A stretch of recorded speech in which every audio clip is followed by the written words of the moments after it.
Pasukan Ukraina terus diteror drone dan granat Rusia hingga malam hari.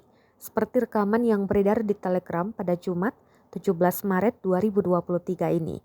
Tampak drone melempar granat ke posisi pasukan Ukraina di Avdiivka. Dalam keterangan unggahan disebutkan Brigade ke-9 Militan Republik Rakyat Donetsk atau DPR adalah mimpi buruk bagi angkatan bersenjata Ukraina di Avdiivka. Bahkan di malam hari pasukan Ukraina tidak bisa merasa aman, jelas narasi.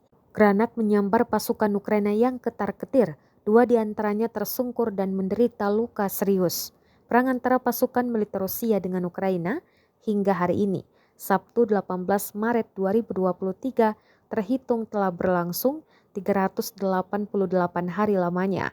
Konflik yang terjadi di antara negara bertetangga itu hingga kini masih terus berlanjut dan belum terlihat akan segera berakhir.